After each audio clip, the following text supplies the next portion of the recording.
ये कहानी समुद्र किनारे बसे एक छोटे से गांव की है, जहाँ के सारे लोग मछलियाँ पकड़ने का काम करते थे। वहीं इस गांव में हम एक लड़की को देखते हैं जिसका नाम सुमी होता है और वो काफी खूबसूरत होती है और उसका फिगर भी काफी कमाल का होता है। और सुमी यहाँ पर मछलियाँ साफ करने की काम करती थी। यहाँ पर हमें पता चलता है कि सुमी की सगाई हो चुकी है और उसका मंगेतर का नाम रोमन है और रोमन विदेश में रहता था और आज पूरे 2 साल के बाद रोमन अपने घर वापस आया है। अब जैसे ही सुमी की नजर रोमन पे पड़ती है तो वो अपना काम छोड़कर भागते हुए रोमन से जाकर मिलती है और इसके बाद रोमन अपने पड़ोसियों से मिलता है। दरअसल रोमन के माता पिता का मृत्यु बचपन में ही हो गया था, इसीलिए वो अपने पड़ोसियों को ही अपना परिवार मानता था। अब शाम को हम एक जीवो नाम के लड़के को देखते हैं जो रोमन का दोस्त होता है और वो भी विदेश से रोमन के पीछे पीछे इस गाँव में आ जाता है। यहाँ पर सुमी की मुलाकात रोमन के दोस्त जीवो से होती है। अब अगले दिन सुमी की शादी रोमन से होने वाली थी, इसीलिए जीवो अपने दोस्त रोमन की शादी में एंजॉय करने के लिए आया था। अब अगली सुबह हम देखते हैं जहाँ पर सुमी को तैयार किया जा रहा था क्योंकि आज उसकी रोमन से शादी होने वाली है। यहाँ इन दोनों की शादी में पूरे गांव के लोग जमा होते हैं, इसीलिए इन दोनों की शादी काफी धूम धड़ाका के साथ होती है। इसके बाद यहाँ पे रात हो जाती है। अब रात को हम देखते हैं जहाँ पर सुमी फ्रेश होकर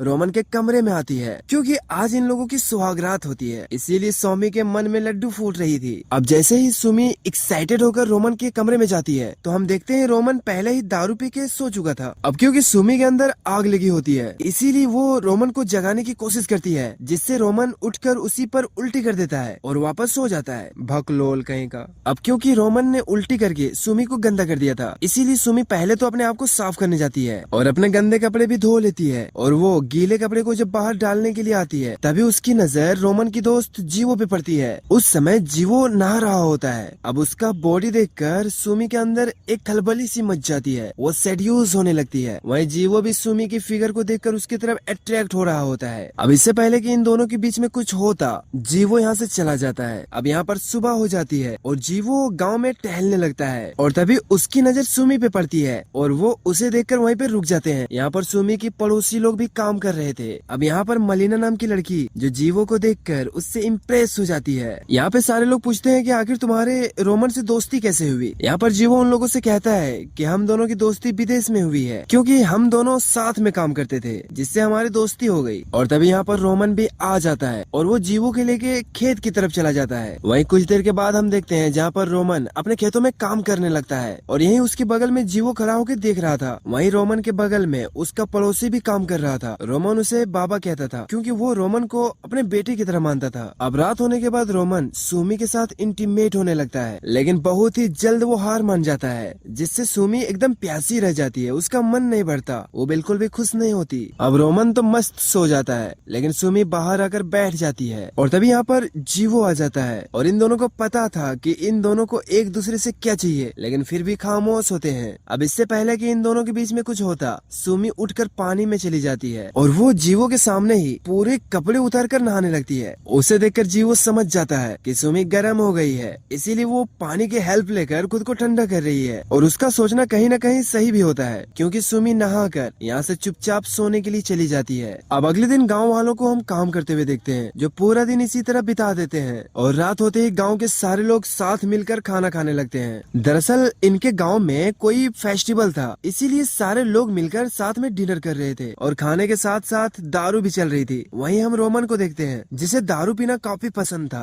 और यहाँ पे भी रोमन बहुत दारू पीता है और जल्द ही वो पूरा का पूरा टल्ली हो जाता है। और तभी सुमी का पड़ोसन मलिना जीवो के पास आकर उसके साथ डांस करने लगती है। अब जैसे ही सुमी ये देखती है तो वो भी पीछे नहीं हटती, वो टेबल पर खड़ी हो जाती है और कमर मटकाने लगती है, वो नाचने लगती है। वहीं रोमन ने काफी दारू पी ली थी, इसीलिए मलिना नाचने छोड़कर अपनी माँ के साथ मिलकर वो रोमन की हेल्प करने लगती है। अब मलिना को रोमन के साथ में देखकर सुमी उससे जाकर लड़ने लगती है। वहीं लड़ते लड़ते सुमी अपना हील उतारकर मलिना को मार देती है और यहाँ से वो सोने के लिए चली जाती है। दरअसल सुमी काफी गुस्से वाली होती है और जब मलिना जीवो के साथ डांस कर रही थी उसी समय सुमी ने सबक सिखाने का फैसला कर लिया था। अब अगली सुबह हम जीवो को देखते हैं जो यहाँ से जाने के लिए तैयार हो गया था। दरअसल वो यहाँ रोमन की शादी एंजॉय करने आया था और अब क्योंकि शादी खत्म हो चुकी थी, इसीलिए वो यहाँ से जाने की डिसाइड कर लेता है। यहाँ पर मलिना उसे जल्द ही वापस आने के के लिए कहती है और फिर वो सभी से अलविदा कहकर यहाँ से चला जाता है। अब कुछ दिनों के बाद हम रोमन और सुमी को घर के बाहर काम करते हुए देखते हैं। अब काम करते करते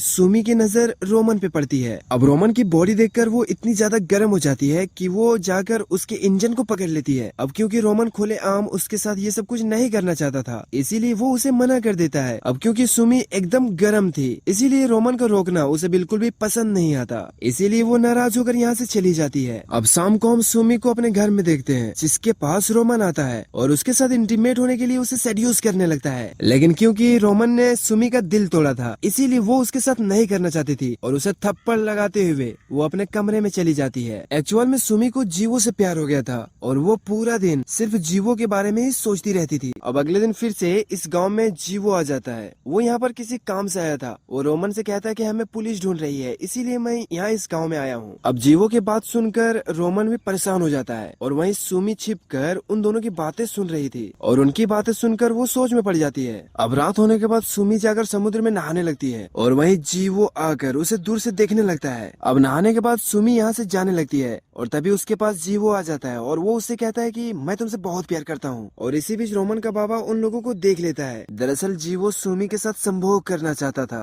लेकिन सुमी नींद का बहाना बनाकर यहाँ से जाने लगती है। अब अगली सुबह हम देखते हैं जहाँ पर रोमन और जीवो बैठकर दारू पी रहे होते हैं, तभी उसके गाँव में पुलिस आ जाती है। अब पुलिस वालों को देखकर ये दोनों काफी डर जाते हैं और जाकर पेड़ के पीछे छिप जाते हैं। वहीं हम पुलिस वालों को देखते हैं जो रोमन के बाबा के पास रुके थे और बाबा से रोमन के बारे में पूछताछ कर रहे होते हैं। और हमेशा की तरह बाबा आज भी रोमन का मदद करता है और वो उन पुलिस वालों को फिर से दूसरे गांव की तरफ भेज देता है। अब रात को हम देखते हैं जहाँ पर रोमन ने काफी दारू पी ली थी, इसीलिए बाबा उसे संभालते हुए उसके घर की तरफ ले जाने लगता है। वहीं दूसरी तरफ सुमी भी रोमन को ढूंढ रही होती है और इसी बीच उसके सामने जीवो आ जाता है और आते ही वो सुमी को चूमने लगता है। अब सुमी उसे थप्पड़ मारते हुए रोकती है और तभी यहाँ पर बाबा रोमन को लेकर आ जाती है। अब रोमन को सुलाने के बाद बाबा जीवो के पास आकर कहता है कि मुझे पता है कि तुम सुमी के साथ क्या करना चाहते हो और मैं बिल्कुल भी रोमन के घर खराब होते हुए नहीं देख सकता, इसीलिए मेरी सलाह है कि सुबह होते ही तुम यहाँ से चले जाओ, वरना मैं रोमन को सब कुछ बता दूंगा। अब बाबा की बातें सुनकर जीवो के अंदर खलबली मच जाती है। अब अगली सुबह गाँव में एकदम खलबली हो जाती है क्योंकि बाबा को किसी ने जान से मार दिया था। यहाँ पर हमें पता चलता है कि पूरे गाँव बाबा की काफी इज्जत करते थे, इसीलिए उसकी डेड बॉडी को देखकर पूरे गांव में एकदम सनसनी सी मच गई थी। और यहाँ पर हमें पता चल जाती है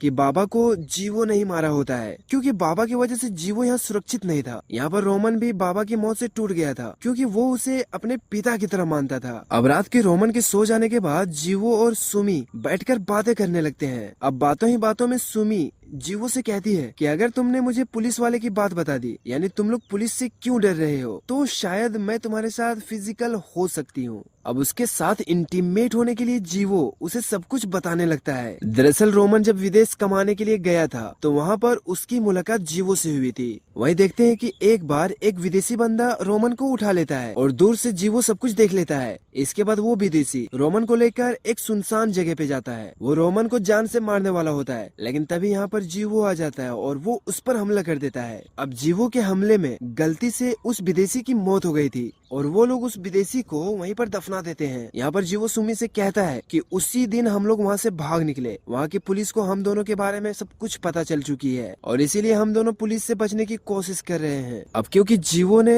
रोमन की मदद करी थी, इसीलिए वो उससे खुश होकर उसके साथ संभोग करने लगती है और इन दोनों का अब चक्कर शुरू हो गया था। और अब इन्हें जब भी मौका मिलता ये दोनों कहीं भी शुरू होकर एक दूसरे के पानी निकालने लगते थे। अब एक दिन जब ये लोग खुले खेत में संभोग कर रहे थे तो इन्हें ऐसा करते हुए रोमन देख लेता है और यहाँ इन दोनों के बीच में फाइट होने लगती है और यहाँ जीवो के हाथ से रोमन की मौत हो जाती है, वो मारा जाता है। वहीं रोमन की मौत से जीवो काफी ज्यादा डर जाता है, लेकिन सुमी काफी खुश होती है क्योंकि वो बंदा इसे खुश ही नहीं कर पाता था। अब कुछ देर के बाद दोनों मिलके रोमन की डेड बॉडी को समुद्र में फेंक देते हैं। अब घर आने के बाद जीवो नहाने के लिए चला जाता है। वहीं सुमी जाकर जीवो का फोन देखने लगती है, जहाँ पर सुमी देखती है कि जीवो के फोन में किसी लड़की का मैसेज आया हुआ था और उस मैसेज को देखकर सुमी को काफी गुस्सा आता है। दरअसल जीवो शादीशुदा था और उसका अभी भी कई सारी लड़कियों के साथ अफेयर चल रहा था और सुमी को जीवो की सारी सच्चाई पता चल चुकी थी। इसीलिए सुमी जीवो को सबक सिखाने का डिसाइड करती है। उसे जीवो पर यकीन था लेकिन वो उसके साथ चीट कर रहा था, उसे धोखा दिया था। इसीलिए सुमी उससे बदला लेने का डिसाइड करती है। अब अगली सुबह सुमी समुद्र से एक ऐसी जहरीली मछली पकड़ती है